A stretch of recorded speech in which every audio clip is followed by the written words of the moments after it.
সরকারের নির্বাচনী অঙ্গীকার, দেশ জুড়ে 5 বছরে 25 কোটি বৃক্ষরোপণ করা হবে। বুধবার সকালে কুষ্টিয়া শহরের বাইপাস গোল চত্বরে বিভিন্ন গাছের চারা রোপণ করেন জেলা প্রশাসক তৌহিদ বিন হাসান। পর্যায়ক্রমে জেলা জুড়েই বৃক্ষরোপণ করা হবে বলে জানান তিনি। সরকারের জন্য প্রোগ্রাম আছে যে সারা বাংলাদেশে আপনার কয়েক কোটির উপরে গাছ লাগাবে, তো আমরা এটার অংশ হতে পেরে নিজেকে গর্বিত বোধ করছি।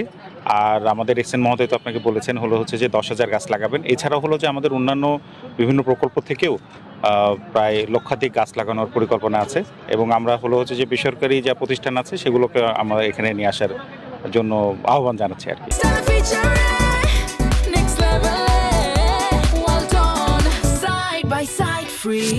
দুপুরে নরসিংদীর জিরো পয়েন্টে এই কর্মসূচির উদ্বোধন করেন স্থানীয় সংসদ সদস্য খায়রুল কবির খোকন। বলেন, ব্যক্তি উদ্যোগেও গাছ রোপণে গুরুত্ব দিচ্ছে সরকার। সরকারি জনপদের উদ্যোগে এবং তাদের তত্ত্বাবধানে আজকে আনুষ্ঠানিকভাবে আমাদের শুভ উদ্বোধন হচ্ছে আমাদের বৃক্ষরোপণ কর্মসূচি।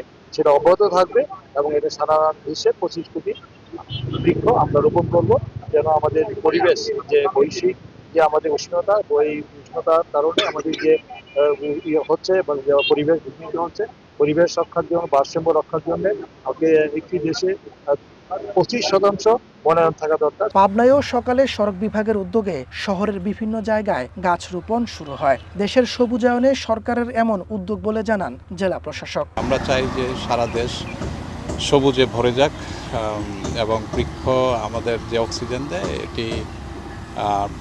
এটি আমাদের জন্য খুবই কার্যকরী, কিন্তু বৃক্ষ নিধন আমরা চাই না, এবং সারা দেশ যাতে বৃক্ষে পরিপূর্ণ হয়ে যাক এই কার্যক্রমের অংশ হিসেবে আমরা আজকের এই বৃক্ষরোপণ কার্যক্রম শুরু করেছি।